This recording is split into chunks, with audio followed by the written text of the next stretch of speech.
Selamat siang Ibu Lina. Terima kasih sudah hadir di sini. Hi, good afternoon Colin.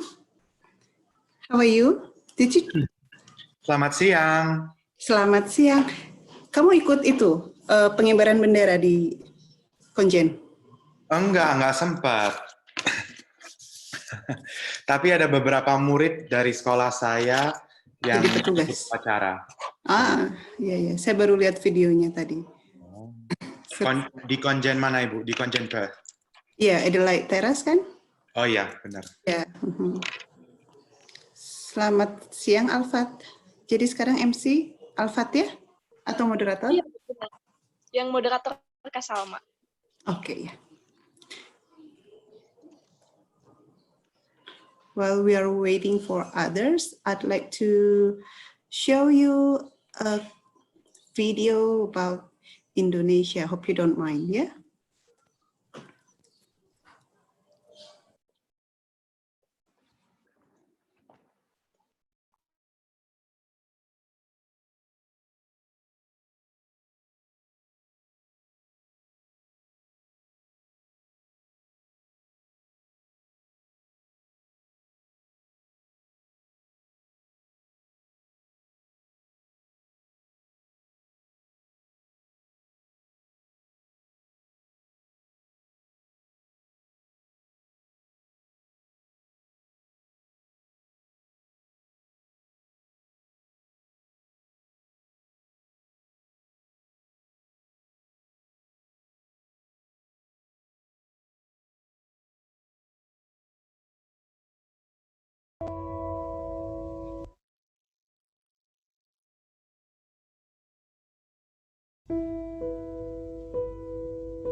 Indonesia tanah air beta.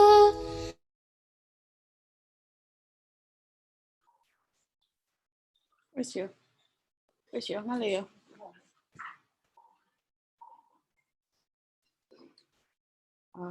Wait.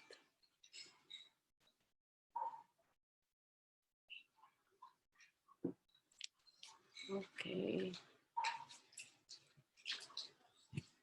Hi everyone. Good afternoon, Ibu. Good afternoon. Welcome. Thank you. Hello. Good afternoon, Ibu Lia. Good afternoon. I heard you said, wis ngaleo. Ngaleo. Because my assistant is cleaning around my place. Okay.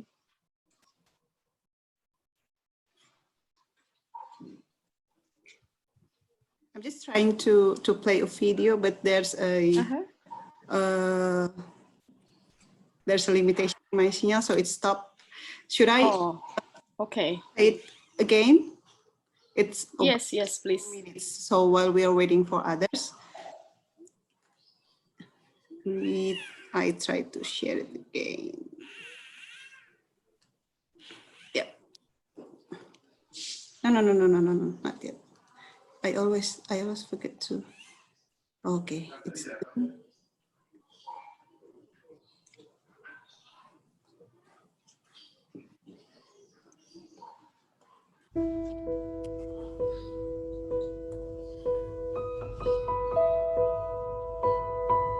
Can you see it? Yes. Yeah.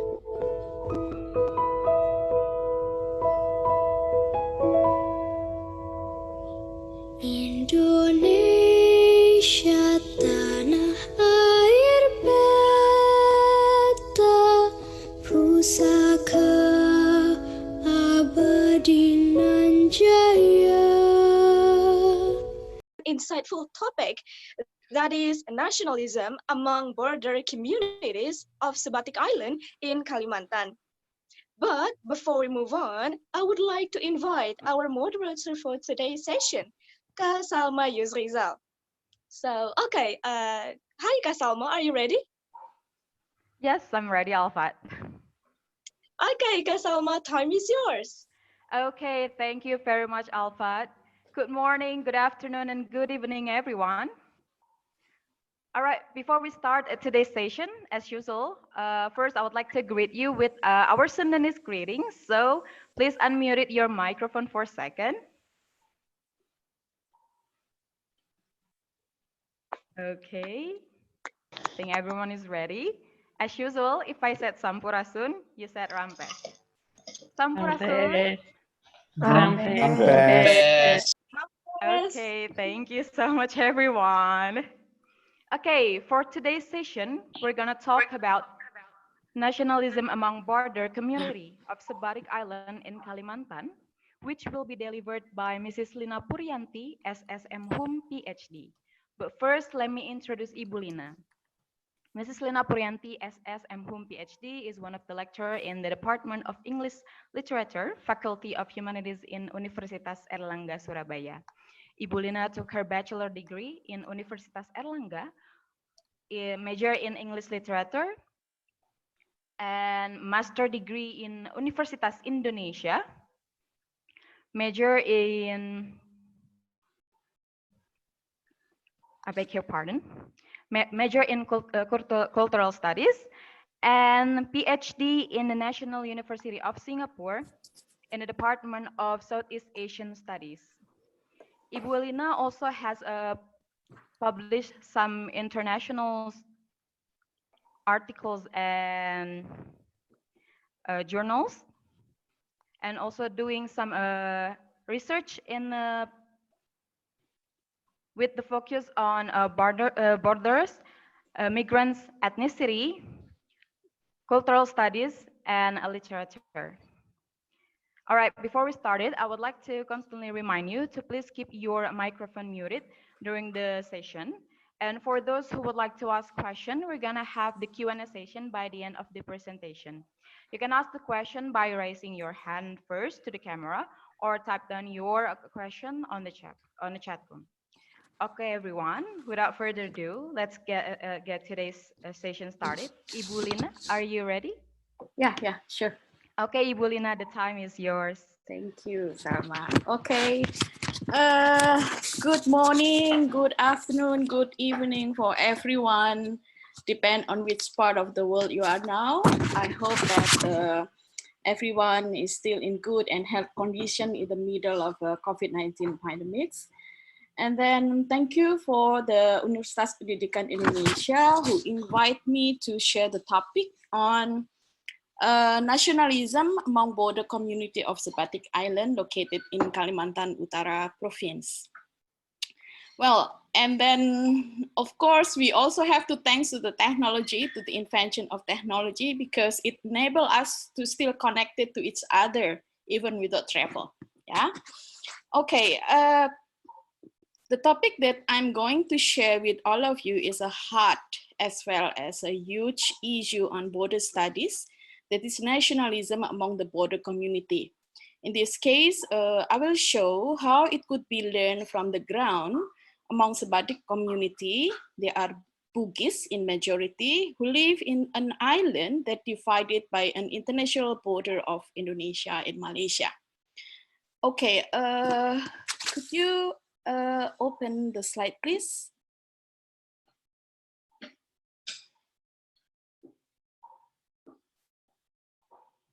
Should I, the one who share the screen, or from? Yes, Bulina, I think it's you, so you'll be free. Okay, thank you. Here, it has been shared. Okay, so this is the topic that we are going to discuss. That's, well, again, I mentioned about nationalism among border community in Sabbatic Island, Kalimantan Utara province. I will show you where it is, how's the community, etc. After sometimes that the first I will introduce you to some concept on a border and then also on nationalism. Okay, let's go to the second slide, please. Okay, so this is how I arranged the discussion.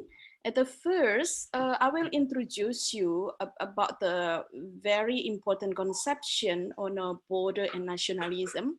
In the beginning, I'm thinking to suddenly expose you to the research side, but then I'm thinking because actually the word itself is quite complicated, border nationalism. So I decide to in a bit expose you to the conception of the term itself. Before then I continue to the situation on the ground. So I start with what is that border? How do they transform in the history of humankind? How is the relation between border and borderlanders? And then how then the situation of Indonesia land and maritime borders, and more specifically into the Indonesia-Malaysia borders, that the place where I take my research. And then after that, I'm going into discussion, just a bit discussion about what is nationalism, how does it get the meaning in the nation state building. Then after the two conception, I try to connect, I try to connect the conception of border and nationalism, and then how to link the concept of boundary or border, nationalism and identity. This is a very critical when we are doing the study on a border. And then that's the time to lead you into the, travel you into the research sites. That's about Sabbatic Border Island and its community, and how then the cases that I explored during my research, it gives a lesson like an understanding the connection of border and nationalism. And then as a conclusion, maybe we can discuss further how then we can use or apply the understanding of the cases on a Sabbatic Island into border in Southeast Asia region or in other part of the world, how then it is similar or different compared to other borders in the world. For your information, actually, I did a kind of a long duration of research because in the island, I start research in 2009, 2009, and I finished finished research in currently just finished in 2020.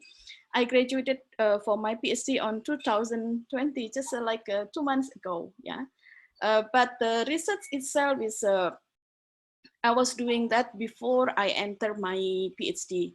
So that's why then from the situation in the border, I developed that into more serious research in a dissertation. I think in this way, all of you, because probably some of you are interested to continue to the further education level, like in a master or probably in a PhD. So this is how to do. You start from a phenomena and then you try to make a conception and then write a proposal and then sending to the a school that you intend to go. Okay, yes, the next, please. The next slide, please. All right, so this is a video. This is a video that I take from YouTube. I cannot make it myself because this is kind of an exploration into border in the world, and it can give us an idea what is border. Could you play it, please? Could you play it? Oh, cannot.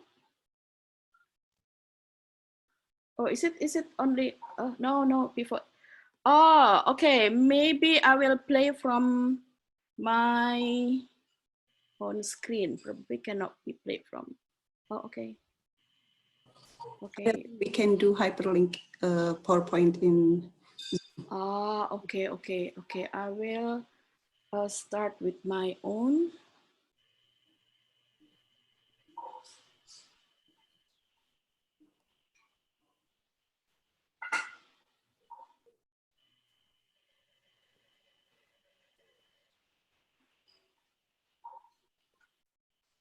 Bulina, we cannot hear the voice. Oh, also. You need to click. You need to click the computer sound. Computer sound. You can click the share screen And screen. there will be Oh, Uh, wait. a little Yes. box on the left. Wait. My goodness, where is it? Wait. Share screen. Oh, I'm going to the share screen first. Yes, share Yes, screen. go back to the Okay. search screen first. Okay, wait. Okay. Oh, wait. I have a problem here.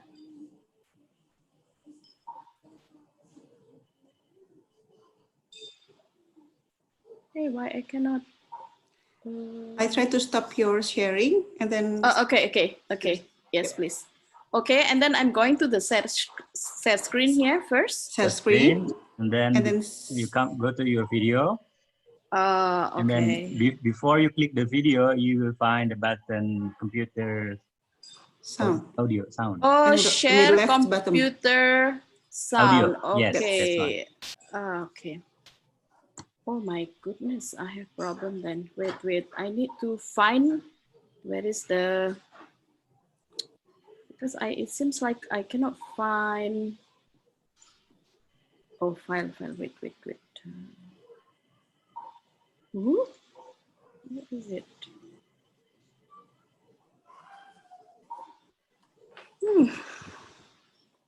Okay, I think sometimes it happens. Yeah, it's all right. It's all right. Just take your time. Okay. No, I mean that actually I just take it from YouTube. You yourself can find it by yourself. I mean that's it is a kind of illustration. Many kinds of borders in the world that we can find. So probably I just can send you the link and then you can open it by yourself. I think that's the best thing I can do by right now because my goodness, I have problem in setting the video. Yeah, I think I will send the link after this and then just like pretend that we have seen the video. Okay. What actually I want to say, I'm really sorry once again with the problem with the video is through the video, actually I want to show you that actually in the world we can find the varieties of border. For example, in the video that I would like to show you but failed, it is like describing about Indonesia-Malaysia border that what is it? Illustrated as a porous border in Southeast Asia. And then over there, you also can find how the island, the Sabbatic Island that I mentioned as the title of the presentation, actually is an island that divided under two sovereign states of Indonesia, Malaysia. This is a legacy from the Dutch and the British treaty in 1891. So this is coming from the colonial power. Yeah. And then the second part of the video is describing about Korean demilitarized zone between North and South Korea. For those who are familiar with the drama, Korean drama, I'm sure you are very like feel touchy with the Captain Ri and young Seri. Oh my goodness, I even remember the names of the actor and actress. Ibu Lina, beg yes. a pardon. Would you mind if I play the video? Oh, can? Yeah, yes, I'll try. Yeah. Okay.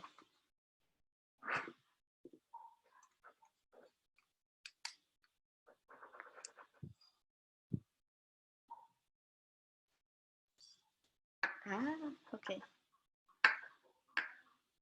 The world is a segregated place with strict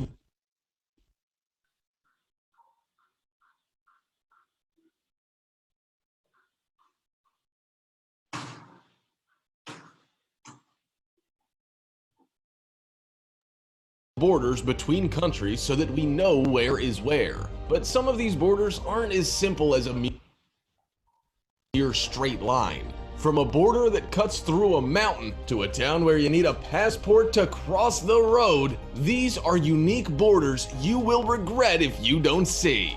Let's begin. Number 10. Indonesia and Malaysia.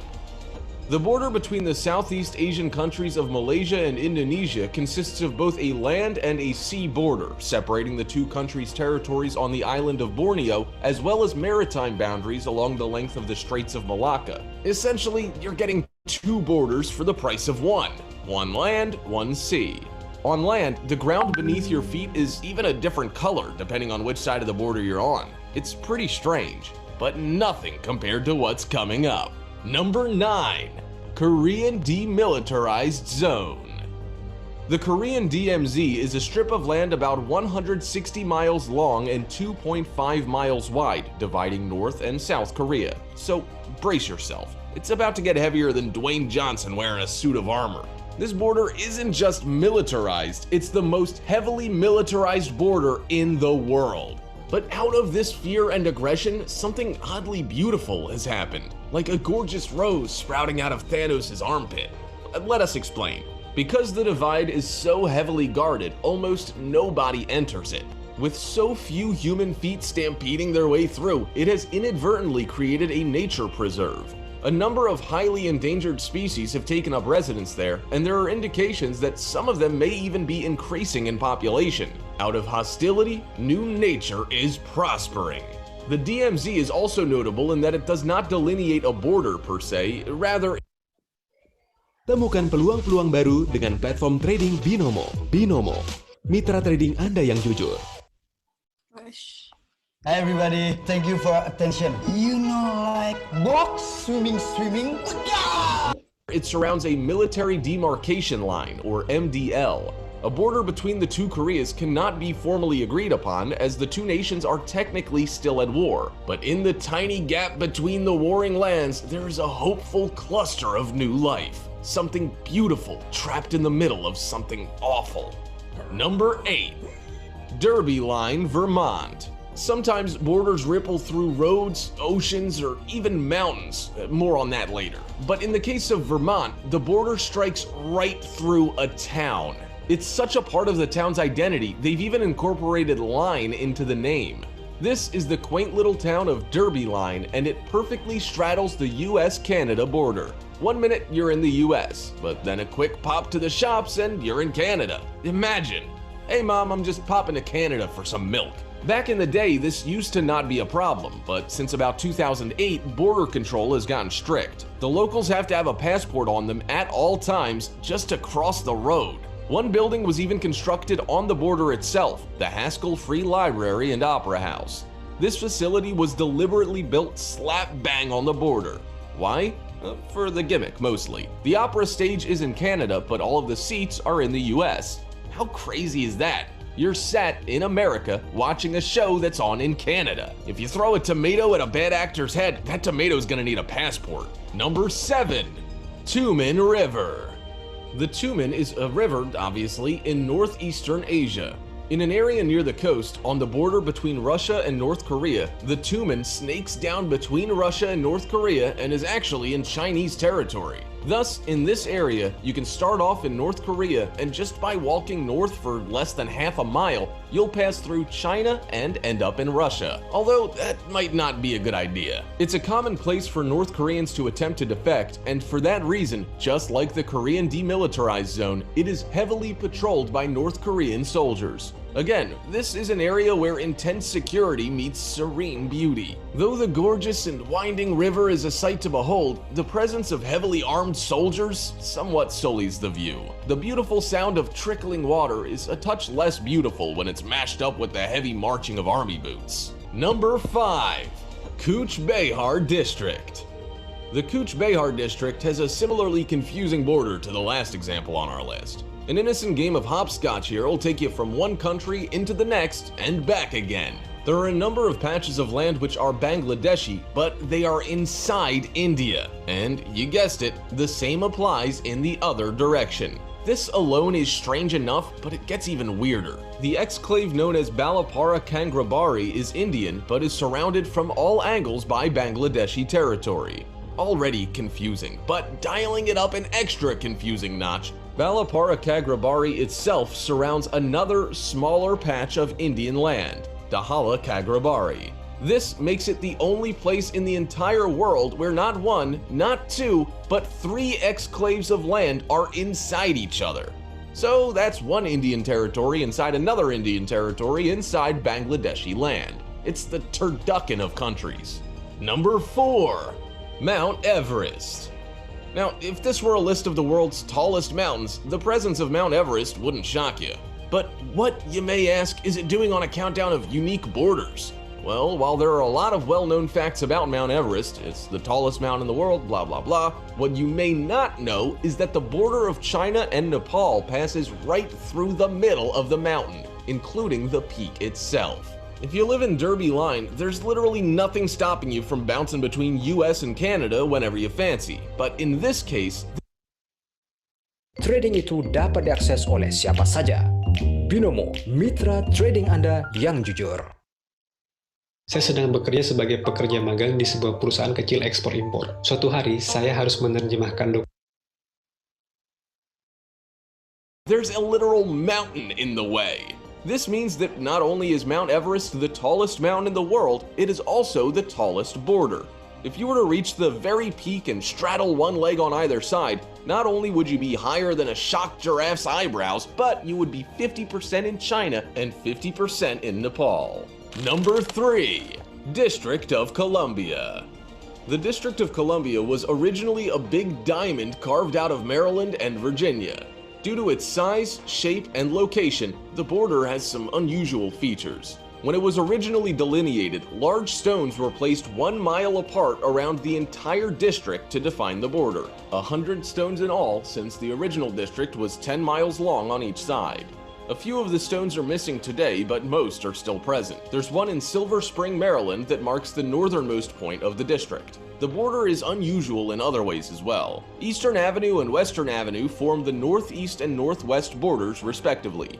If you're walking on the sidewalk on the northern side of the street, you're in Maryland, the street itself is in the district, and the curb is the state line. Stores on one side of the street showing phone numbers in their windows will have one area code for Maryland on the north side of the street and a different area code for the district on the south side. Number 2, the Diomedes. The Diomedes are a pair of islands in the Bering Strait. Little Diomede, that's the smaller one, hosts the American city of Diomede with a population of 146. Big Diomede, that's the larger one, belongs to Russia and is uninhabited. The two islands are only about 2.5 miles apart. So far, so normal. Nothing particularly strange about there being 2 islands near each other. But this is where things get unique. The international date line passes between the Diomedes and also serves as the border between the United States and Russia. Thus, when residents on Little Diomede look across the strait at Big Diomede, they're not just looking at another country, they're looking into tomorrow. For example, when it's 9 a.m. on Saturday on Little Diomede, it's 6 a.m. on Sunday on Big Diomede. If that's not some Doctor Who level craziness right there, I don't know what is. It's like something out of a Kurt Vonnegut novel. Number 1, Egypt/Sudan. Bir Tawil is a plot of land about 795 square miles in size. It lies between Egypt and Sudan and was accidentally created in 1902 when the United Kingdom drew a different border from the one that was created in 1899. Sometimes when you're clumsy, you might smash a glass. Other times when you're clumsy, you completely change a country's border. Oopsie. Depending on which version of the border you accept, a certain patch of land moves from Egypt to Sudan. This region has been dubbed Bir Tawil, and here's the thing about it. It's apparently a great big trash fire of a place. Egypt and Sudan constantly squabble over whether to adhere to the 1902 border or the 1899 border. But that's not because they both want more land, it's because neither of them want poor Bir Tawil. Egypt claims the 1899 border is correct as it gives Bir Tawil to Sudan. Sudan, conversely, claims the 1902 border, which gives Bir Tawil to Egypt. Bir Tawil is the ugly stepchild nobody wants. Both countries insist that it belongs to the other, like divorced parents insisting that the other one takes the kid for a day. But most interesting of all, this means that other than Antarctica, Bir Tawil is the only piece of land on the entire Earth that has never been claimed by any nation. Poor Bir Tawil, it only wants love. Which of these borders do you think is the most unique? Would you climb Everest just to straddle China and Nepal? And most importantly, if you could claim Beer to Wheel as yours, would you? Also, check out our other cool stuff showing up on screen right now. See you next time.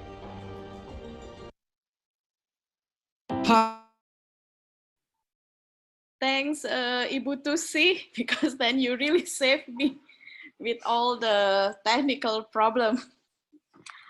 Okay, probably I want to continue by giving a bit ideas what is the video is talking about. This okay, Indonesia Malaysia border, you can see from the video, this is in some ways can be concluded as a porous border. If you still remember what Ibu Emma shared with us yesterday, actually the location of her research area is in a borderland between, I think that the West Kalimantan with Sarawak, yeah. And then in some ways, it's also similar with my research sites in Sabbatic Island, can be concluded as a porous border. What it means by porous border is people can cross border easily. So in this way, then many kind of legal, illegal activities may happen in this kind of areas. Okay, and then I have discussed before about the love story of Captain Ri and Young Seri in a crash landing on you. You can see how more complicated, more tightened, more militarized. I mean that probably the film itself is a very good idea to see how the neighbor country that in the past actually they are in one nation state, but then because of certain situation of war, they are divide themselves into two, then become very tightened border. Yeah, very tightened border, not easy for people from South Korea come into North Korea. So Seri descended from the fall from the sky to illegally come into the North Korea. And then you can see also how from North Korea go into South Korea is also not an easy thing. And then the third border is a town of Derby Line, Vermont, that's between US-Canada border. It's very interesting because this is also a description of a porous border, a description about the opera house where opera screen in Canada, and then all the seats are on the US. Yeah, maybe we never imagine. We always think that the border should be like Korea, North Korea, and South Korea. But in the case of Indonesia and Malaysia, and then also between US-Canada border, you can see how relaxed the border there. And then the other uniqueness of Northeastern Asia, because then it like an enclave or three borders, that's about, I think, the Russia, North Korea, and China. How to know about the location of this? Of course, we have to check it in a map, yeah? And then also called Bayhard district, this is about Bangladesh and India. This is interesting because sometimes border is not like a very neat line, yeah? So it can be like, it explained that the Bangladesh area is inside of the India territory, then how difficult it's a very complicated. And Mount Everest, it is said as the tallest border in the world. So borders, it not only cross the border, the land border on sea border, but also across the mountain, Mount Everest. And District of Columbia, actually, I'm not so sure about this because it seems like this is not a state border, but this is like a border between cities. And in this way, but in this way, we also then can expand the meaning of border, not only state border, but also like a border between, what is it, between region, between province, between village, between city, or even like even our own house consists of some border area. This is a living room, this is a bathroom, kitchen, etc. We can see that the line is always there, but then coming the next about cross the line, yeah. And Diomedes on Bering Strait is also very unique. It's a very small place, but because it belongs to Russia and then United States, while they have different time differences, so even only with one step across the border, so it seems like you go into other day, right? And the last one is very interesting because many problem with the border is because of dispute. Yeah, dispute among border people, like overlapping in a claim on certain area. But I think if you are interested to have your own nation state, you may apply to the United States for the Birtawil, because it seems like this is a very neither country want to claim. Okay, that's many kinds of varieties of border that we can find in the world. Besides that, if you are interested, you may exploring more into the border between US and Mexico, and then border in European countries. In European countries, you may go from one place, from one state into other state with a train, with a bus, plane, and no more to chop your passport, because only with a Schengen, so you may go, it seems like there is no state border, yeah, because European has a, what is it, they become, oh my goodness, I even don't remember the name, okay? And then, of course, if you're coming from Southeast Asia, you should be familiar with the border between Indonesia, Malaysia, and then Singapore, Thailand. If you're interested, maybe you may try from Singapore, you go with the train to KL, and then from KL, you continue to to Thailand, and then from Thailand you may continue to Laos, to Cambodia, to wherever. This is very wonderful, yeah. I hope that someday we have time to travel together, probably coming from this program. It can be initiated for exploring our own neighborhood countries. Okay, now we go to next slide, please, Ibu. Slide 4.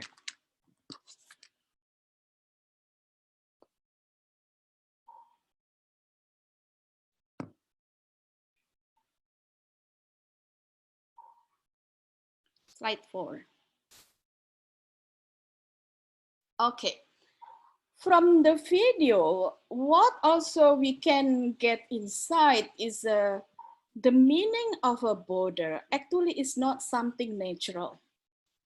Yeah, there is nature never made the location, people into segregation. Yeah, so this is not naturally constructed, but this is socially constructed.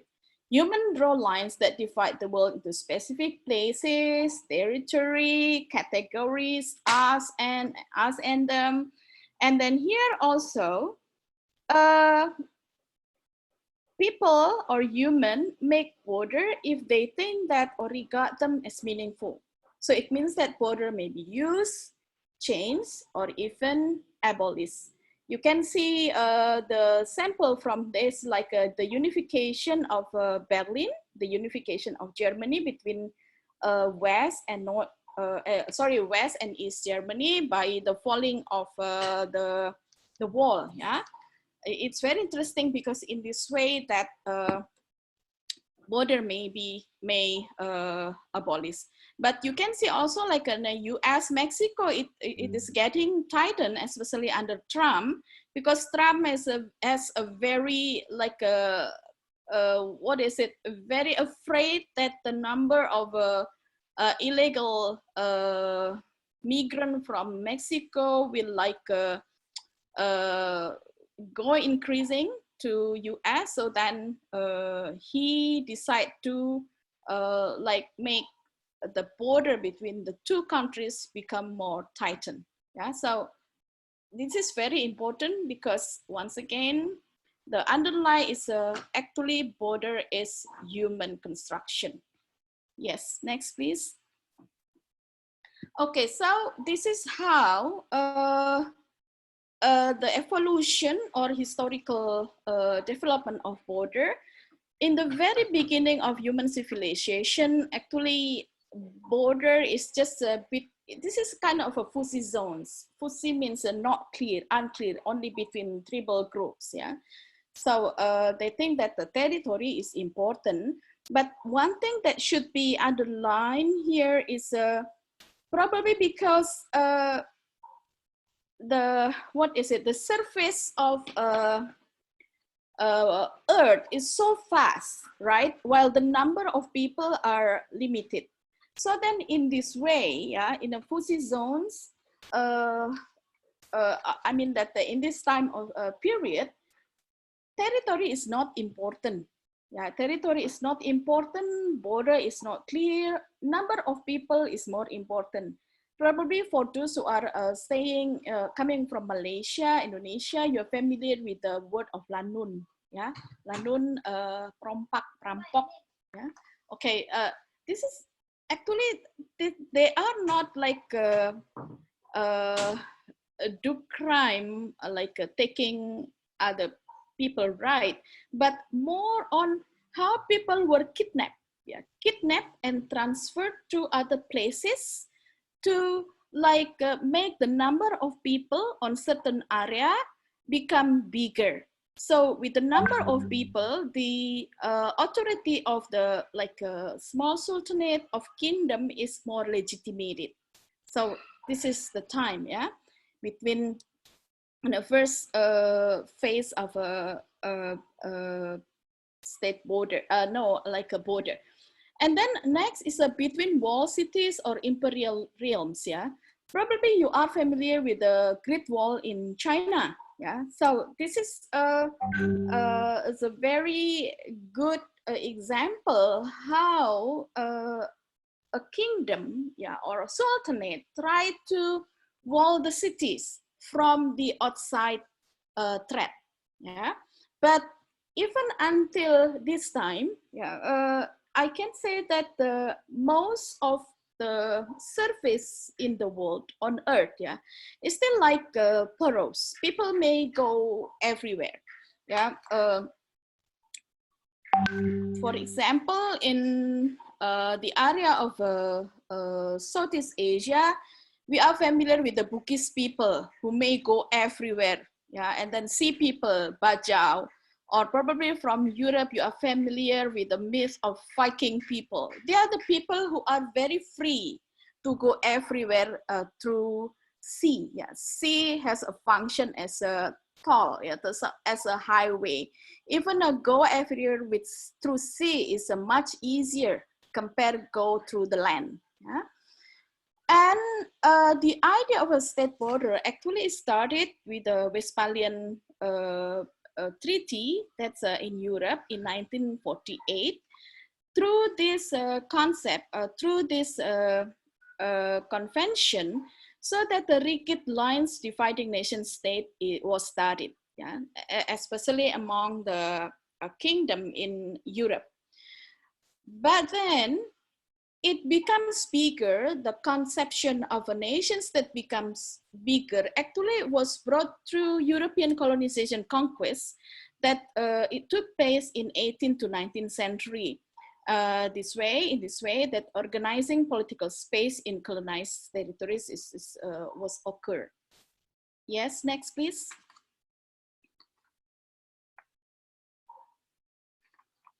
Next slide, please. Yes. Okay, what we can take from this explanation is when we learn about border, so this is something that the basic idea that we should know, that elements of border is a demarcation line itself and the territories it divides, yeah, line, okay? And then the people or the population who settled on either side, okay? And then different socio-cultural regimes, probably it's a very technical terms, and then the different meanings of the border acquires. I mean that each border has its meaning for their own nation state. One thing important is a border is characterized by regimes of material and symbolic movement across it, and a great variety of economic, political, social, and cultural relations. And then it makes the idea of border become linked to the experience of coming into contact with indigenous populations. So border and the borderlander, or the people who stay or who live in the border area. And when we do into academic, this is something more conception. Actually, we can see border through three lenses. That the first is we call this as a state point of view. Yeah, state point of view, state centric, means that we see border as visible lines in the sand, as if with this point of view, a border in the world is drawn in a very neat way, yeah, lines in the sand. And then here, the second conception is we see it border as human construction, as such derive their function and meaning from people that they divide, or as socio-cultural and discursive process and practices. In this lens, so we regard border not about the line, but about the people who stay in the area of a border. And the third lens is, this is the, what is it? This is the concept that I use in my dissertation, in my research, is a combination of both state-centric and borderlanders everyday life. The conception, I call this as a bordering. Yes, next please, Bu. Okay, so this is Indonesia land and maritime border. You can see here, this is Indonesia, yeah, the white one. And then the blue one, or not the blue, the purple one, actually the sea, the maritime area, yeah. And then you can see here, it has borders, sea and land borders. Here, land border with Malaysia, and then here also with Timor-Leste, and then here with the Papua New Guinea. But then you can see that it has a border with India through the Andaman and Nicobar Island, and then here with the Australia with the maritime border, Philippines also with the maritime border. There is also Palau here. Okay. You can see it also. I think it's very easy to find the information. The 11 countries that boundary Indonesia. Next slide, please. Okay, this is I bring into more specific Indonesia-Malaysia borders. Well, borders of Indonesia and Malaysia were constituted through treaty between the Britain and the Dutch in 1892. The statement is very important because it should give us an idea what we call today as Indonesia and Malaysia actually is a legacy, yeah, legacy from the division of the land and sea between Britain and the Dutch. So when we are talking about Indonesia, for example, we are not talking about the legacy from Majapahit, the old kingdom, yeah, the old kingdom of Majapahit, Sriwijaya, Demak, Mataram, and then also maybe from Goa in Sulawesi. No, we are not talking about that. But again, when we are talking about what we call as Indonesian or Malaysian territory, actually it is a legacy of between Britain and the Dutch in 1892. In the case of Papua, and then also the case of Timor is another story. Okay, and then the length of the borderline ranges from 2,004 kilometers. Can you imagine? So very long boundary that across 3 provinces in Kalimantan. Okay, to make it clear, we call the island as Borneo, and then the area of Borneo that belongs to Indonesia we call as Kalimantan, yeah, and then part of Borneo that belong to Malaysia in the island of Borneo. That's Sarawak and Sabah. And then also there is other country there, the Brunei Darussalam. So Kalimantan is Indonesian part of Borneo Island. And there are 3 provinces there. Kalimantan Barat or West Kalimantan, Provinsi Kalimantan Timur is Kalimantan, and North Kalimantan Province or Provinsi Kalimantan Utara. And in this research, is my research, Sabbatic Island is located in North Kalimantan. And then here, okay, something that important to share also is actually the idea of a nation border, state border is not something familiar for the local people. Yeah, I mean that I mentioned here, for example, the state formation and nationalism in the larger nation society, when largely unnoticed in the remote borderlands until the early 1960s. Why I mentioned here 1960, actually, this is the time of a war confrontasi between Indonesia and Malaysia.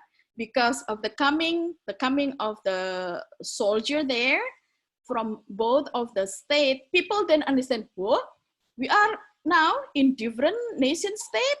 Like, for example, I stay in this part of the village and my parents living on the other side of the village. And then suddenly we just realized that we are on different nation state. Yeah, so understanding of nation state is not something, what is it? Easily understood for the local people. And it also, at the same time, it also said that actually in dividing a certain area, the state never consider the local people. They just make it as a line. Just make it as a line, they regardless what the people think, what the people wants, yeah? They just make it as, okay, now you are separated. So this is something imposed, yeah? And then borderlanders were still navigating the border in their own terms and may have disregarded the rules of the sovereignties of the nation states of Malaysia and Indonesia.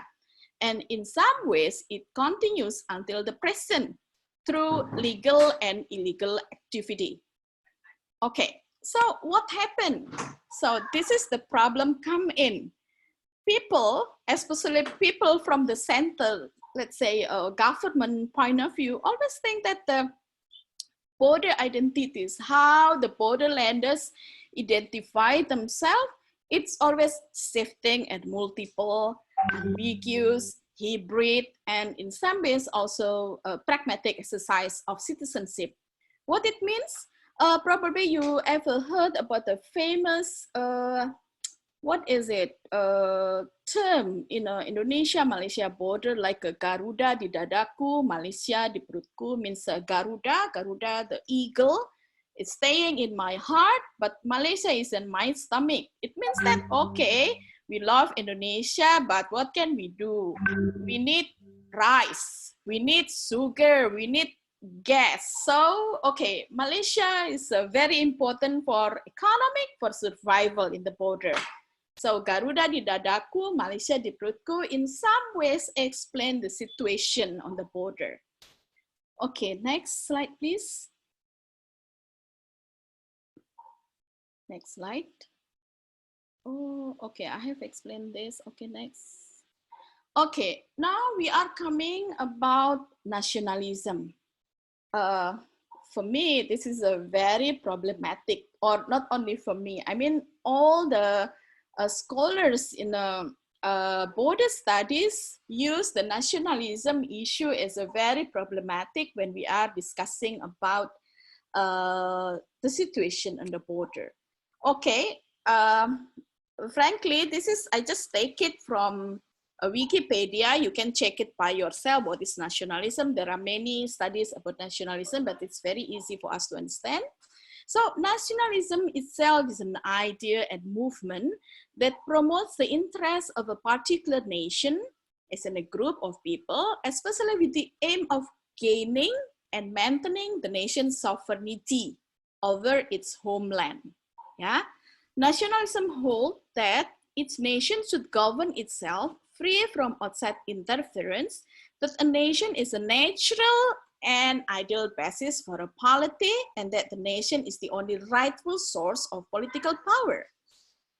Then it further aims to build and maintain a single nation based on shared social characteristics of culture, ethnicity, geographic location, language, politics, religion, tradition, and belief, in a shared singular history, and to promote national unity or solidarity. Nationalism, therefore, seeks to preserve and fosters a nation's traditional culture and cultural revivals that have been associated with nationalist movement. It also encourages pride in national achievement and is closely linked to patriotism. As a result, national identity, it always expose people to the idea of a binary opposition of us and them. Probably if you ever heard or read about national imagining, I forget the, oh my goodness, it's a Benedict Anderson. Yeah. Yep. Imagine identity. Imagine identity. Oh my goodness, sometimes I'm just forget everything. Okay, imagine community, Pak. Imagine community. Yeah, Ben Anderson. He mentioned he exposed a question: how come people who are not know each other, and then they are willing to acknowledge Indonesia as their new nation state? Of course, when before the Independence Day in 1945, there is internet has been not yet existed. Yeah, yeah. Just imagine how people from Sumatra, from Borneo, from Celebes, from Java, and then with different cultures, with different religion, with different cultures, and then they were willingly to give up or submit their local identity, and then they built imagined community of Indonesia. Ben Anderson said that first is very important to build an imagination as a nation through press, through written text, so then people from Sumatra can read about Java, Java can read about Kalimantan, Kalimantan may read about Celebes, Celebes may read about, okay, Ambonese, etc. So that's the idea. So probably if we back to our national history, you can see that the Sumpah Pemuda, the youth Sumpah Pemuda youth, apa namanya ya? Youth allegiance. I forget. Or pledge. Okay, actually, it's very important as a kind of a momentum in building nationalism for Indonesia. So we really owe to our founding father with the vision of a nation state. Yeah. Okay. Okay. Next, please. Okay. Here, when we are discussing, when we try to connect the idea of a border and nationalism, some conceptions should be understood that here, state border as an instrument of bordering for spatial socialization or the process where people were not only integrated as members of state territories, but also divided people into us and them. Oh, we are Indonesian, you are Malaysian, we are Malaysian, you are Singaporean. Okay, Malaysia and Singapore also has a very long history of separation, right? Division. And then Thailand with Malaysia, and then US, Mexico, Canada, Korea, South Korea, North Korea, etc. So divided people into us and them, yeah? And then it becomes a part and parcel of national identity discourses. This is a important understanding. But at the same time, in contrary, local ethnic identities were stronger rather than sense of nation and sovereignty for the people in the border. Yeah? So in many ways, we can find that the kinship and ethnicity-based network in the border employed by various informal cross-border activities are very dense. This is the fact. This is what I'm talking about, like in general, in porous border like Indonesia and Malaysia. But of course, it won't work in like a North and South Korea. Yes, next, please. Next slide, please. Okay, so we are now going to Sabbatic Island. So you can see here, this is, what is it, Borneo, and this is the green and the green and the yellow one is Indonesian part of the Borneo, while this one is Malaysia. So you can see this is an island, this is an island, this is Tawau, and this is Nunukan. What is interesting is actually the island, the Sabbatic Island, is only a very small island that's about 400 kilometers square. As an illustration, Singapore, before it has reclamation, it only, the white is almost similar with Sabbatic. But then because of reclamation, Singapore becomes like, if I'm not mistaken, about 700 kilometers square. So Pulau Sabbatic or Sabbatic Island, that only half of Singapore, but this island divided under two sovereign states of Indonesia and Malaysia. In some ways, only like 11 islands that divided like this in the world. So this is a very unique island. And then the other uniqueness is, it means that because this is island, so this is not only has a land border, but it also has maritime border. Yeah, okay, next please. Okay, here I show you the map. Actually, this is the map of migration. Yeah, migration of a Bugis community. So you can hear from Sulawesi, they go to, okay, in some ways, Tarakan, Nunukan, Tawau, and then also to Sabbatic. Yeah, Sabbatic is a, okay, I mentioned here that Sabbatic is a gateway between Indonesia and Malaysia, and even with the southern Philippines. And then the peoples who are living in Sabbatic, they are living from both the natural resources of the island and various economic activities with Malaysia. And the Sabbatic community is constructed from the native. They are Tidung. Tidung actually is the Dayak who convert to Islam, embrace Islam. And then Bugis migrant from Sulawesi and also the return from Malaysia. They are the majority. And then also other group of Timor and Javanese. We can say here that the people in Sabbatic Island economically very dependent to Malaysia. Okay, yes, next. Okay, so this is the activity in the morning. You can see here, this is both, they call them jungkung. So in the morning, they will send the natural crops of pisang or banana, and then vegetable, and then also fish to Malaysia. And then this is also what I did years, yeah. So I follow the travel of the traders, legal and illegal, and then through, okay, from Malaysia, don't report that sometimes I went to Malaysia illegally. Okay, so okay, it's very interesting. Actually, they went or sent the natural crops in the morning, and then back like at 10. Yeah, so they follow the tide of the sea.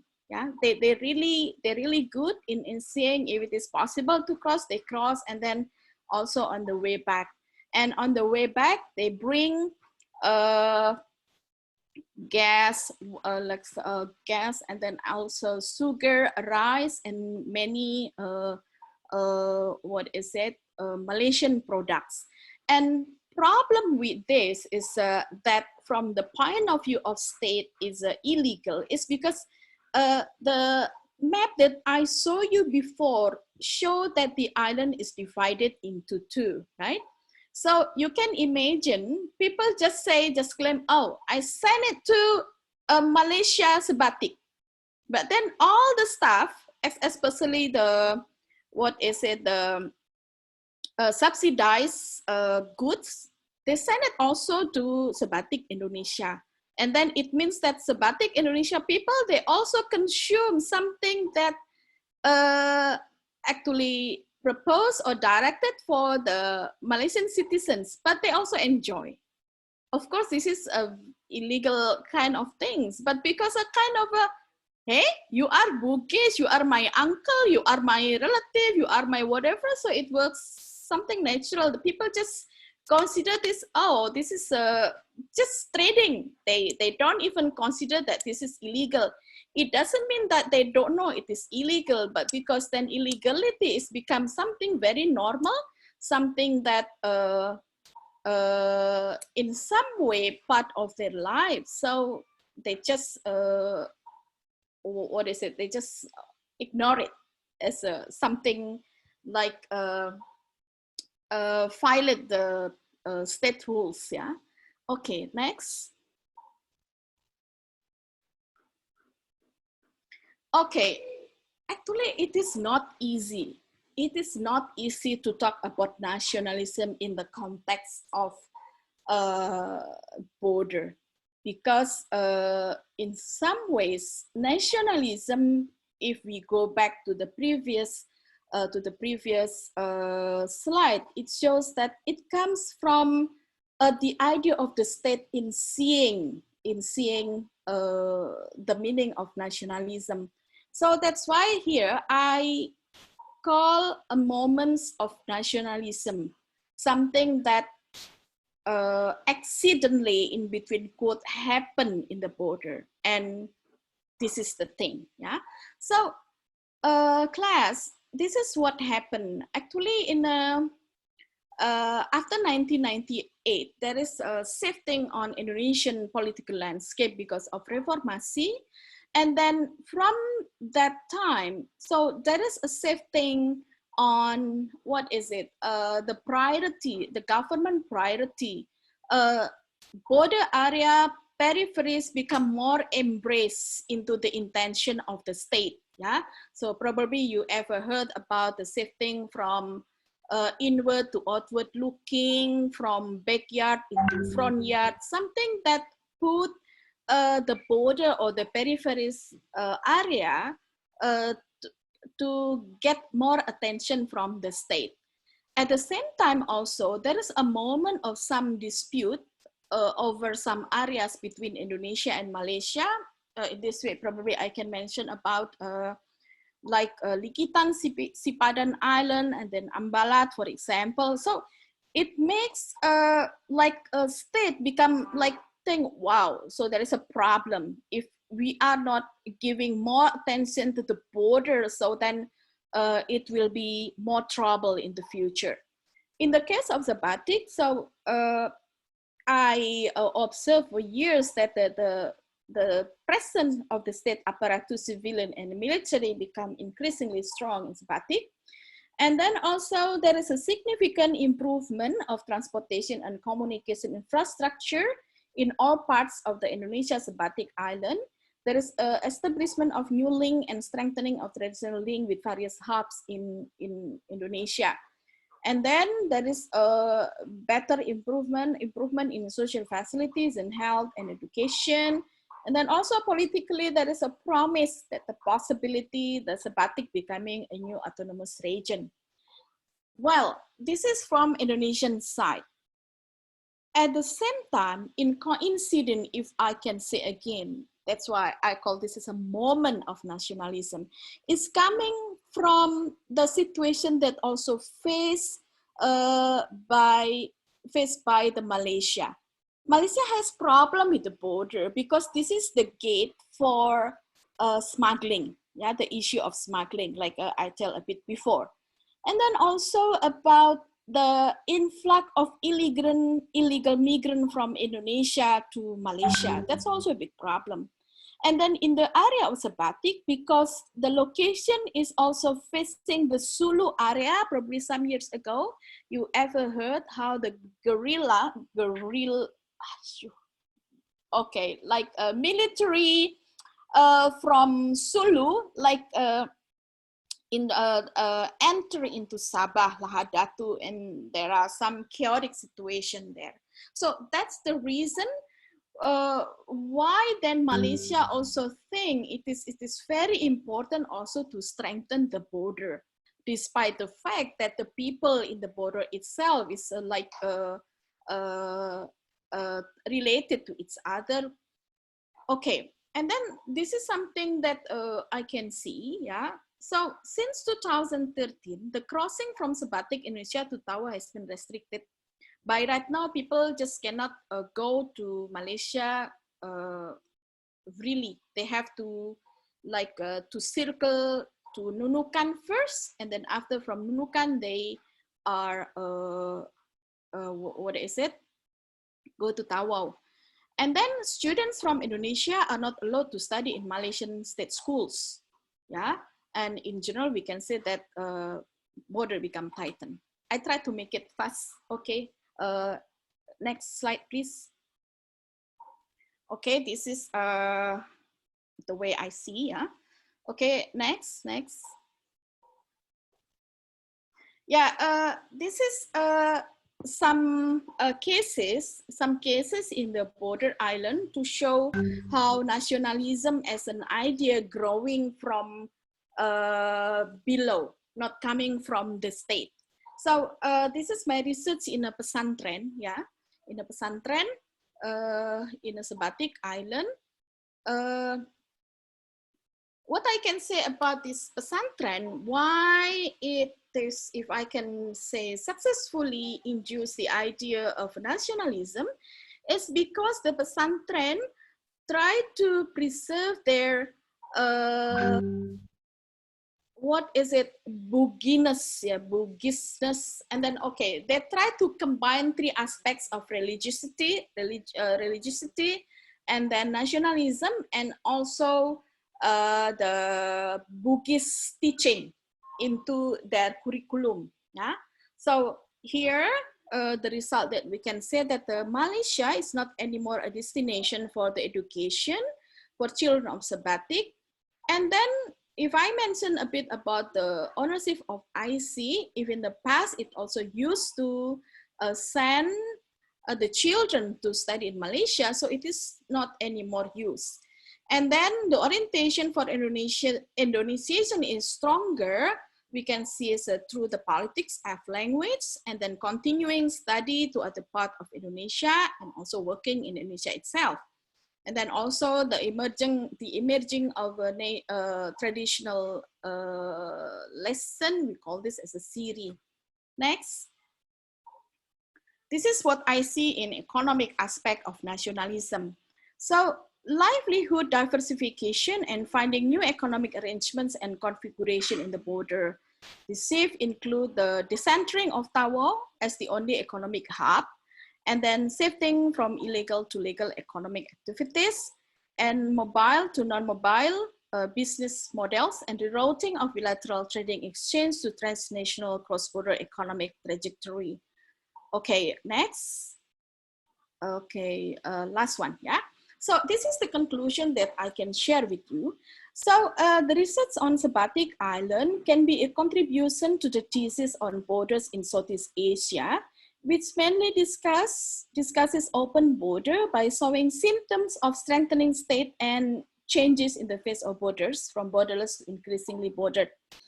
And then various national priorities from either Indonesia or Malaysia have transformed Sabbatic from a frontier region to a more controlled borderland. And here, the role of the community is the main key in understanding the various changes at the border. National territorialization has created significant changes, but economically, socially, and politically in the border area, where the position of the state is recognized, but at the same time used by border residents as tool to negotiate their interests. Okay, last one is a nationalism or a sense of imaginary community as Indonesian at the border, such as Sabbatic, should be understood more from the people's perspective. For example, through education, trade, goods, which actually become a metaphor of nationalism. Thank you. I think we can continue with the discussion. Okay, thank you very much, Ibu Lina. Too long. All right, everyone, please give a big applause for Ibu Lina. Thank you. Okay, I think now we are ready for the question and answer session. For the participant who already has a question, you may ask your question right now in the chat box, or you may raise your hand through the camera.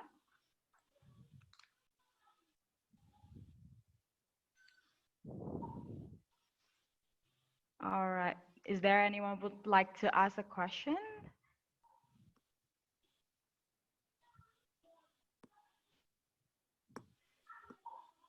Okay, Rosa, please. Would you like to speak it for yourself? Okay, Yeah, please. I would like to. Hello, everyone, one more time. Hello. Hello. Thank you, Hello. B, for a very wonderful presentation. I have a question regarding the border. Yes, yes, please. Because from even personal experience, we just think that the borders belong only to the countries, but actually it's much more than just a border for these people who live there. Ah, okay. Where are you from?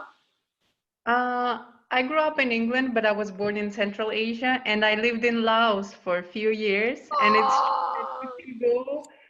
Okay, really crossing the border.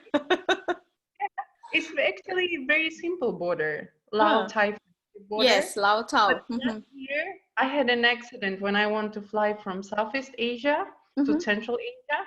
That was the first March when India and Pakistan had a problem, and the whole flight was canceled. And I was in that airplane which was going through there. Okay.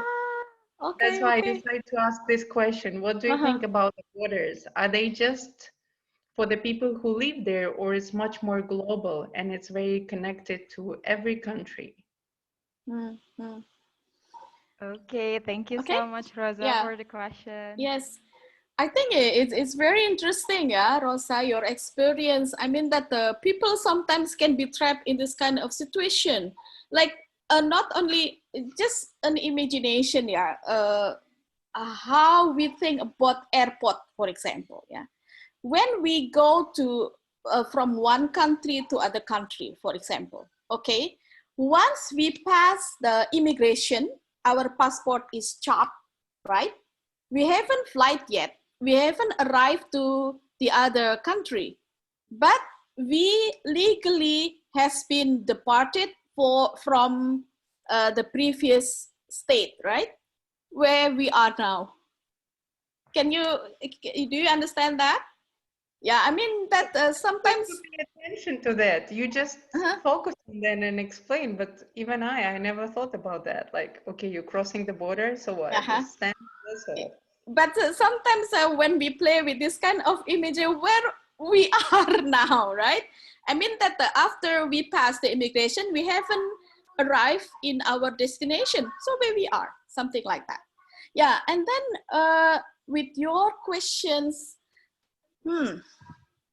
yeah, I mean that Laos and then, okay, can you repeat that once again to make it clear? Yeah. What do you think that you showed completely different borders? Some borders like in Europe or in US between Canada are very mild, even like Laos and Thailand, but some borders like North Korea, South Korea, Egypt, Sudan, India and Pakistan, these borders are very like not flexible, let's say. Yeah. Do you think it's only important for these countries, but also for us as a people who are traveling and living around the world? Yes, of course. I mean that, okay, so that's why I say that there are two perspectives, right? From the state-centric, from the state to state, and then from the people themselves, right? In some ways, let's say, I want to take example from what happened in US, between US, Mexico, and then Canada. they are under the regional, organization, yeah, NAFTA, if I'm not mistaken, right? You can imagine they are on the same continent, but the way they treat to each other is different. It's very easy from people from US go to Canada and in vice versa. How about people from US to Mexico, Mexico to US, especially under Trump? So that's an issue. I mean, in some ways, yes, we can easily cross the border, but in other ways, I mean, in a very tight border, it's almost zero possibility to cross. So that's why then this is not natural, this is human-made, and then that's why it may change. It depends on the national policy. I mean, the idea of let's say globalization, we think with the globalization is an era when we may go everywhere, right? But sometimes we are struck with the with the fact that maybe this is not for everyone. Yeah, I mean, how about the refugee? Refugee is not easy to enter other state, other country. But like you, because you are like a students, me as a, for all of us coming from academia, even we may go to, probably we may go to North Korea, probably we may go to everywhere almost without any obstacle. So this is also talking about class of people. This is also talking about the capital. This is also talking about many issue engaged, yeah, many issue. And then, okay, that's what I can say. Thank you. Okay, thank you for the questions. Very interesting. Yeah. Thank you, Rosa, and also thank you, Ibu, for the answer. Okay. Next, anyone? Who else would you like to ask a question?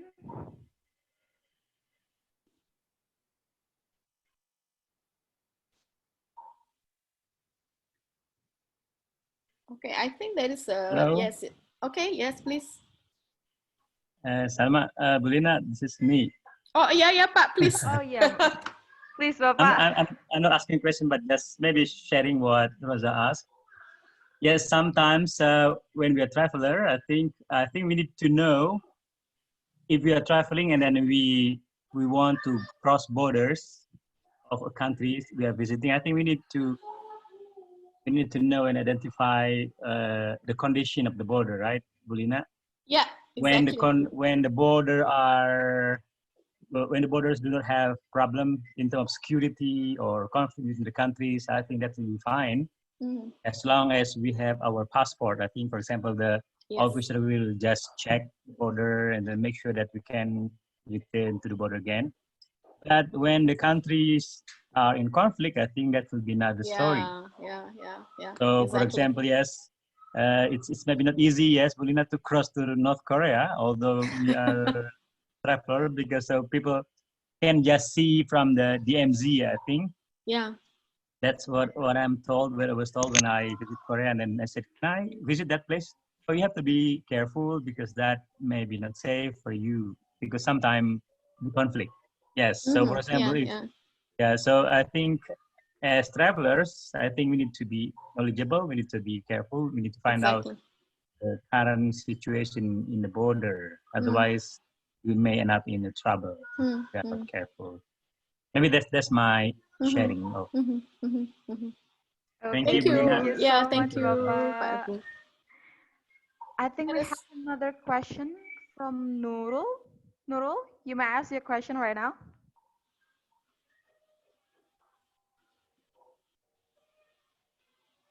Hello, Nurul, can you hear me? Hello. All right. Can you hear me? Yeah. Okay. Yes.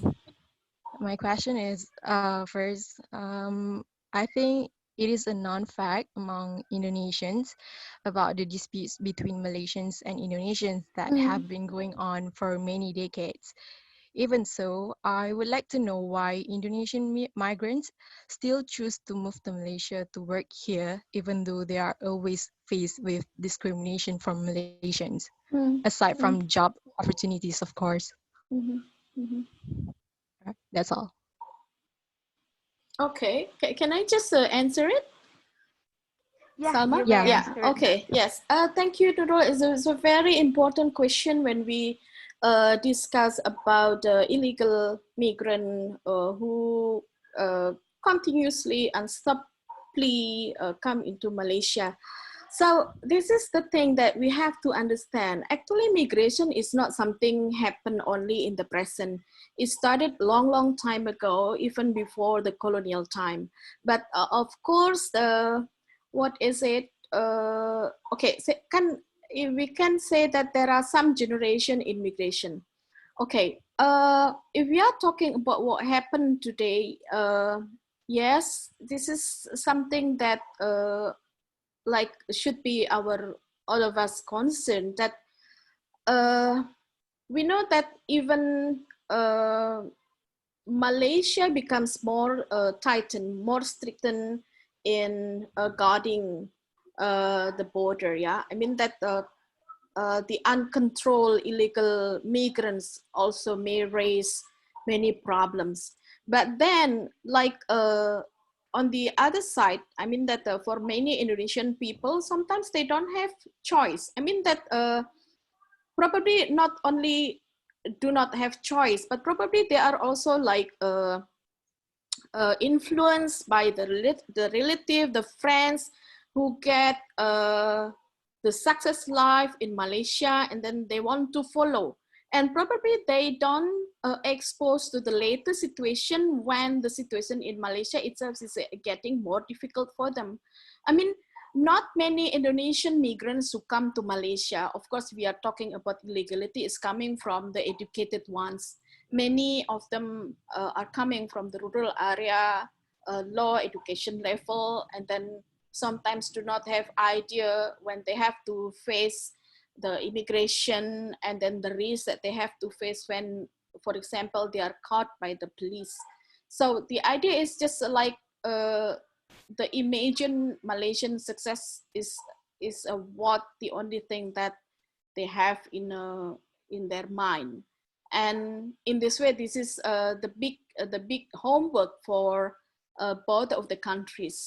Yeah, I'm not especially researching migrant, but this is what I can say so far about the illegal migration to Malaysia.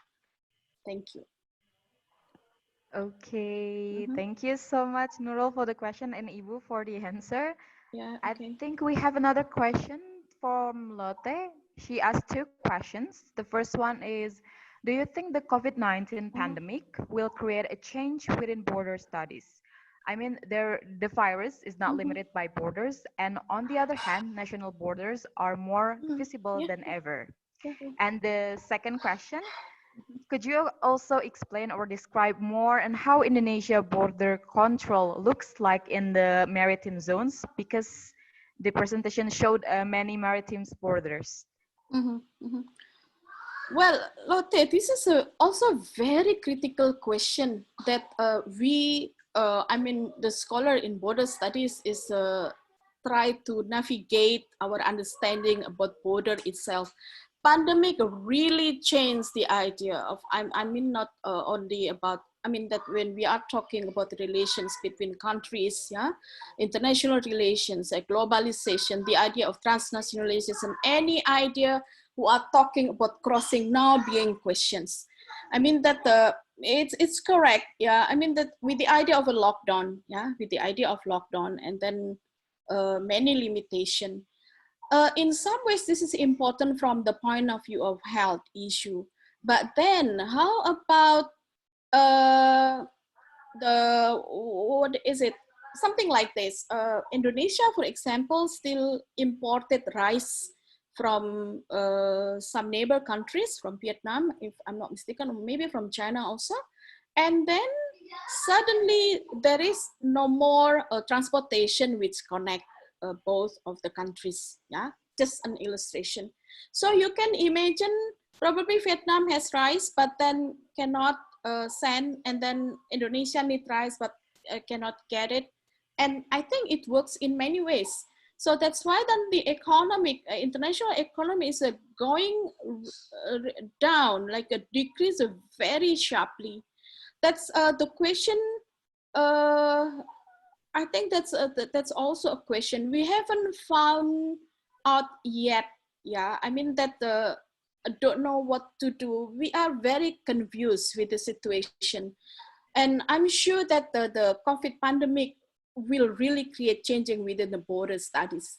The idea of a border it becomes the very important element to think conceptually what is border in the future. And then if I haven't had any idea, I haven't had any answer yet until now. That's something that should be our own homework. Yeah, everyone's homework to think about the border in the future because of the pandemic. Thank you. And the okay, yes, Salma, Yeah, can I just continue with the next? Yeah. Yeah, you may. Okay. The second question is, could you Indonesia, explain, maritime, yeah? maritime zones, borders. Wow, this is very complicated. Yeah, I mean that the maritime zones in Indonesia is a very huge, and then we have problem with our number of soldier maritime guardian, and then also with what is it with yeah, I mean border control and maritime border control is a big issue.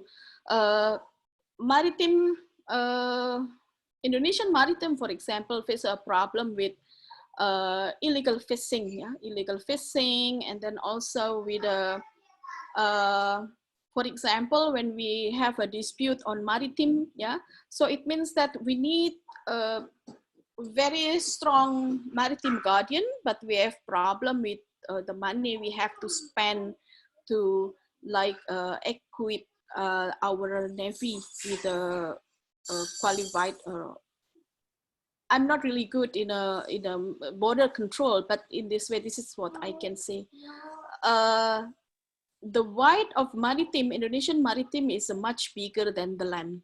Yeah, and then this is our resources, but at the same time also our weakness, because it really needs a lot of energy, a lot of resources to guard the very huge, the very wide maritime zones. And big problems now by right now is illegal fishing. So the previous minister of fisheries tried to like impose a very like a stricter rules on it, but we can see that the many parties, many people also dislike with that, because in some ways illegality is something yeah, many parties also get benefit from the illegality. Yes. Okay. Okay, I think, thank you, Ibu, for the answer. Yes, sir. And there is, well, this is not a question, this is a request from Colin. He's curious if anyone here ever lives or lived near a border. If you guys have that experience, maybe would you guys share it with the participants? Or maybe Rosa, I think Rosa, she has... I lived, as I told you, well, I was as exchange student in China, and then I moved to Laos. I did humanitarian project, and I like it so much. And I was like, I decided to travel. As Ubi said, it's very easy in Southeast Asia, but it's also, as Mr. Al-Bukhari also said, it's important where you come from and when you're crossing the border. Like in Thailand, I lived 30 minutes by car from Vientiane, which is the capital city of Laos, and how it was Nong Khai. Nong Khai, it's the border city. The thing is, Vientiane is very small. You don't have Starbucks, you don't have any like a proper shops or anything, because it's developing. It's from Southeast Asia, it's the most developing country, but it's very perspective. And it was a great experience. I mean, well, you can, if you know how to drive, you can rent a car. It takes 30 minutes, but you need to have all paperwork. And you also need to make sure that you're allowed to cross the border, because Thailand, as I know now, especially for the European Union, US, Australia, they're quite strict. You can cross the border only 2 times by land and 5 times by air. Even if you do the transit flight, it's also counting like. Okay. But for the countries who are in ASEAN, it's very flexible. You can go even every day a few times. Yeah. Exactly. That's what many people actually do. They do the grocery in the nearest town. So like Johor and Singapore, like 25 people cross the border every day. Yeah, it's the same. Yeah. Yeah. It's like in Emirates, they go to Oman and do some grocery and come back and don't have something. So it's very interesting, like, experience. I mean, when you go first time, you go through the bridge, you cross the border, you go through the different customs, you fill the form. It's interesting. It's also, as I said, an experience. Yeah. Completely different when you fly. And you can also, I mean, because Laos is small, you can also do travels to China, Cambodia, Myanmar. If you decide to do the travel, like backpacking, it's the perfect destination. I mean, Southeast Asia is an experience. It's unbelievable. So that's my personal experience. If anyone has a question, I can explain it more deeply, but that's all. Okay, really great. Thank you so much, Rosa, for the sharing experience. I think Ibu Harlina has a question. Thank you very much, Ms. Salma. It is commonly known that there are many Buginese living in different areas of Indonesia, including Kalimantan or Sabbatic Island. With the presence of Buginese in Kalimantan or Sabbatic, do the native accept them well, or do they never make conflict with them, with the Buginese, because they are not native, and most ethnics living in Sabbatic that mentioned by Ibu Lina are Buginese. Yeah, thank you. That's my simple question. Not simple. It's a very important question when we are talking about the island. I'm sure you are also familiar with Sabbatic, Ibu.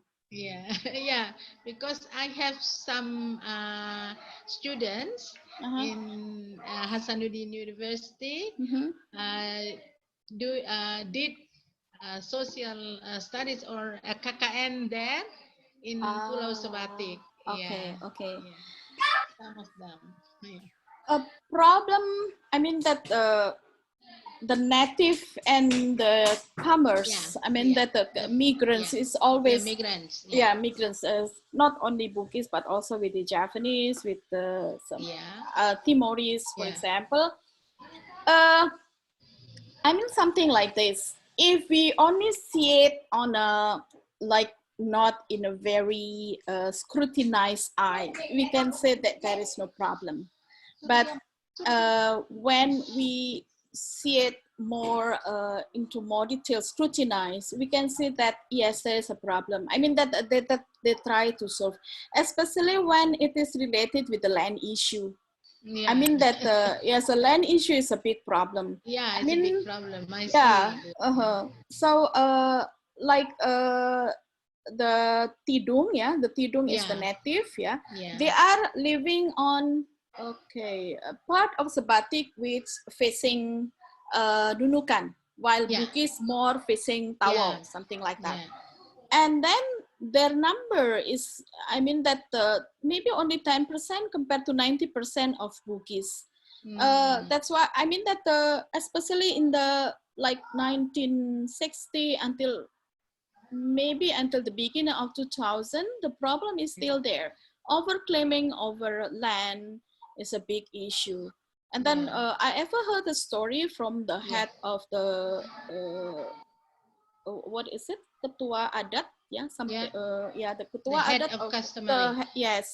Of Tidung, for example, he mentioned that, come on, people, you are coming here not bringing soil from your homeland, right? not bringing soil from your from homeland, your country, from native. your own place. So it means that you cannot just say that this is your land. This is everyone's land. So so it's better to to negotiate in a good way. But I mean that, of course, this is in a very normative ways. Yeah, I mean, yeah, I know that I make some notes about the this conflict between the native and the Bugis. But then because of the number of Bugis is majority, it seems that the conflict seems like not really coming up into the surface. Yes. Something like that. Thank you. Yeah, Ibu. Terima kasih. Thank you so much for the question, Ibu. Yes.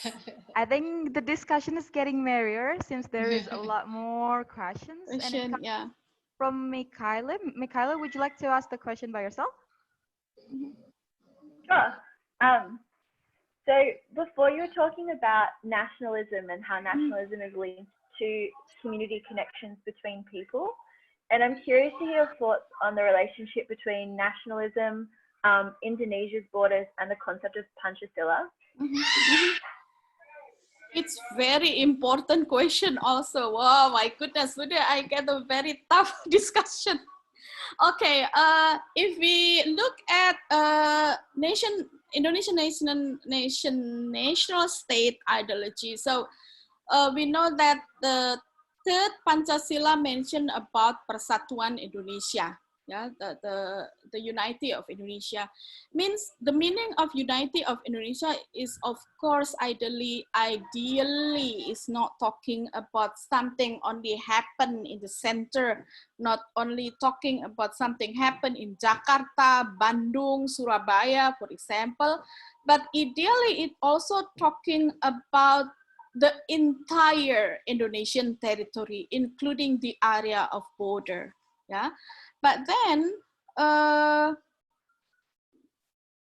we have problem with that. I mean that when we are talking about discrepancy in economic level, yeah, and then also probably issue on, for example, how the aspiration from the borderlanders, from the people living in periphery, not like maximally accommodated by the political system in Indonesia. This is also a potential problem. I mean that we have to see Indonesia border and the concept Pancasila in the two levels.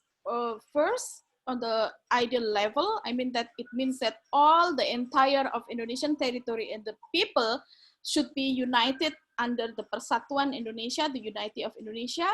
But then when we are talking that in the more on the daily practices, we can see that the many lack between the ideal and the practices.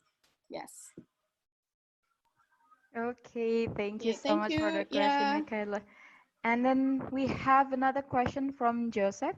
Joseph, would you like to ask your question by yourself or to an... I can ask. Thank you, Bulina. Yeah.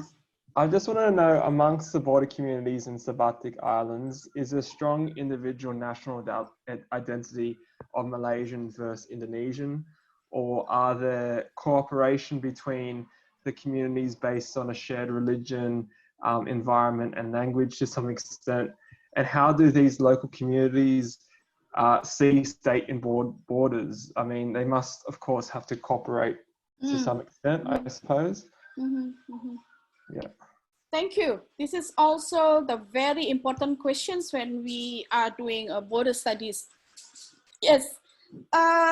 Like I said before, that when we are talking about identity in the border, so some, if I can say, some concept of like ambiguous identity, and then also multiple and shifted identity, and then also ambiguity, for example, is a very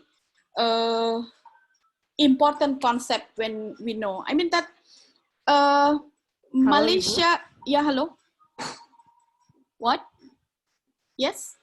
Hello, can you hear me? Ibu Yeah, Lina, Lina, yes, yes. can you Go on. please? Huh? Okay.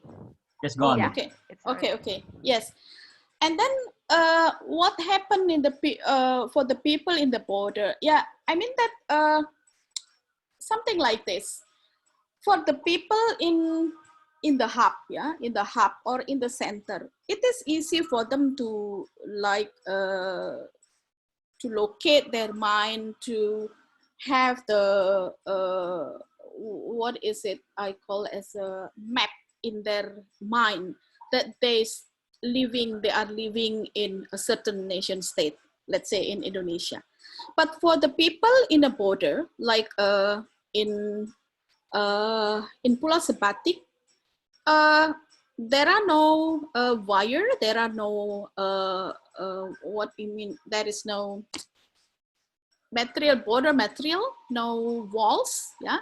So not only people, but even chicken can like traverse border like 1,000 times in a day, and there is no problem with that. And then even I didn't show in the picture, there is a house that the living room is Indonesia, well the kitchen is in Malaysia side of the border. But then what we can say from this is there is no problem with that, because what work on the ground is like what is it?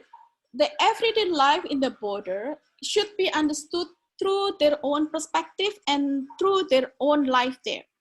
People in Sabbatic, if I can say, they are 90%, the majority are Bugis. And then also people in Tawau, people in Sabbatic Malaysia. Many of them are Buginese.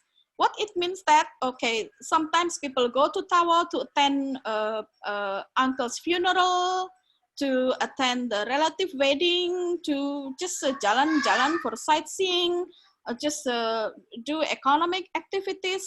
And then also at the same time, the Tawa people also do the same. So in this way, like a border is not on their consciousness. I mean that because it becomes something, become a very everyday life. So the idea of Malaysia, Indonesia probably is replaced by the idea of relativeness, the what is it, the same, the kinshipness, yeah, or probably religion. Religion is also very important. Like majority, they are Muslim, yeah, they are Islam. So because of the religion, the understanding of the mental map about nation state is not important, because they are Muslim brotherhood, they are Bugis sister brotherhood. So the local identity is higher on a certain ideas.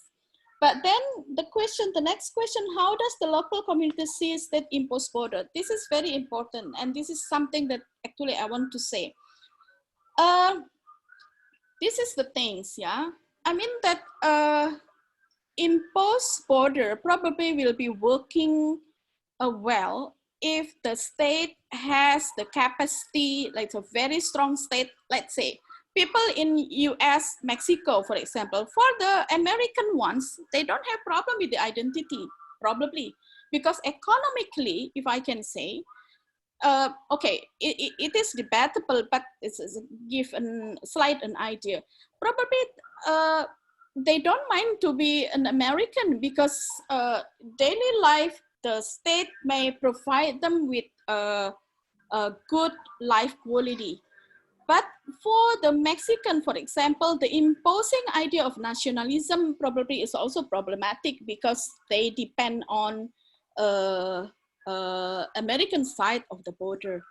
In the case of Sabbatic, I can say that the nationalism become a certain momentum, because in this way, Indonesia try to embrace the people in their border because of certain situation.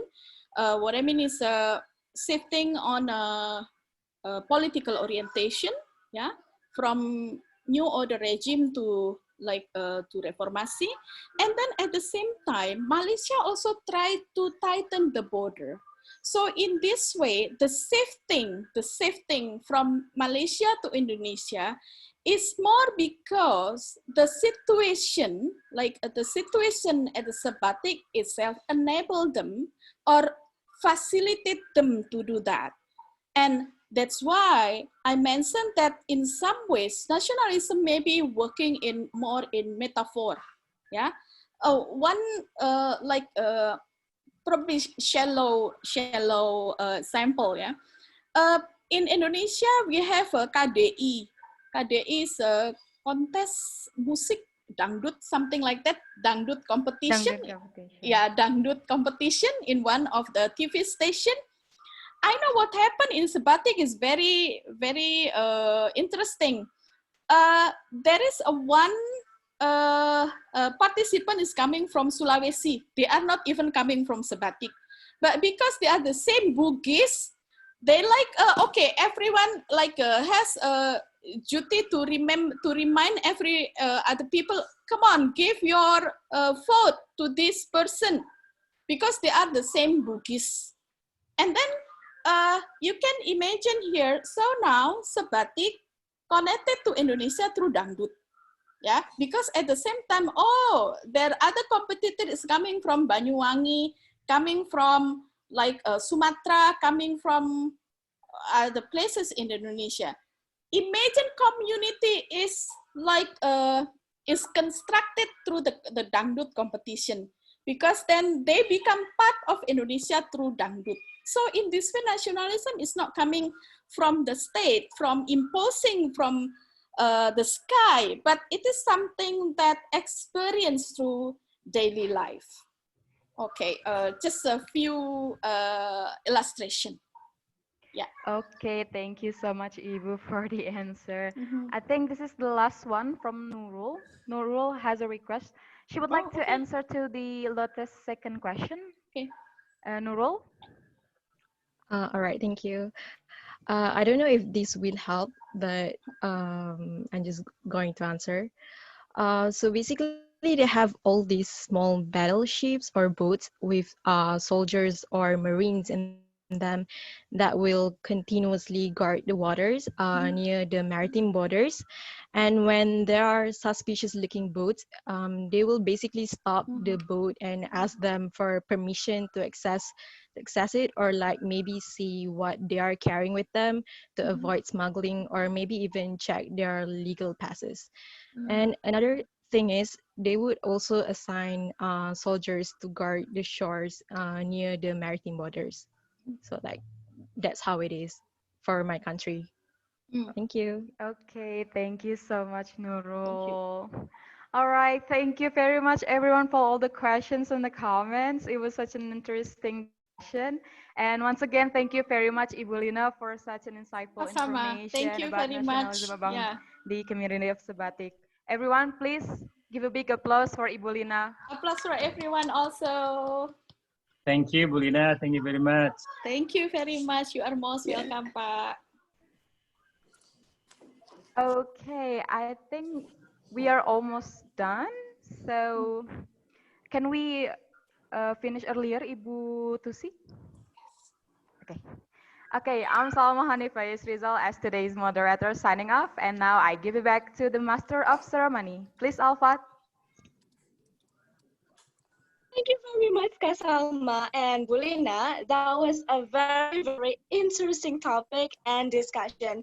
And I'm sure we learned a lot of things from today's session. Unfortunately, our time is limited and now it's time to say goodbye. But worry not, ladies and gentlemen, since we're going to have another interesting session starting from next Monday, 24th of August to Thursday, 27th of August. So please make sure you have marked your calendar. All right, thank you very much to all of the participants for attending today's session. And please don't hesitate to contact us via WhatsApp if you have any questions or even suggestions. Okay, so before we end today's session, let's take a minute to take pictures together. So anyone, please turn on your camera.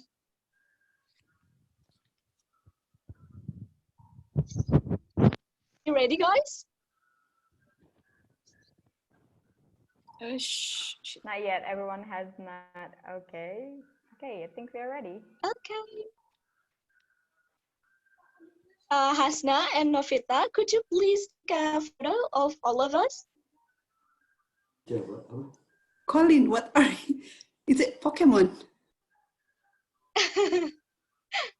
Yeah, I've got this little Pikachu pencil, little tiny case.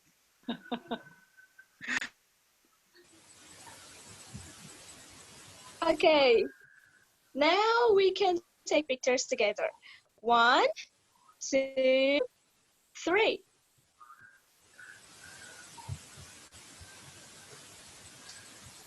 Okay. Once again. 1, 2, 3. Okay. All right, ladies and gentlemen, I'm Afat Eka as your master of ceremony signing off, and I'm really hoping to see you again next Monday.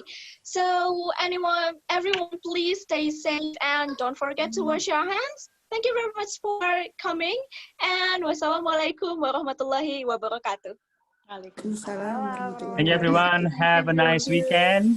Stay Have a nice safe, weekend, everyone. healthy. Ibu Lina, thank you very much. Bu Lina, thank you very much. Ibu Harlina, thank you for staying. Ibu Harlina, Ibu Harlina. Yeah, thank you, Bu. We will send the link for Monday soon. Yeah. Thank you, everyone. Enjoy your weekend. Bye-bye. Bye. Thank you.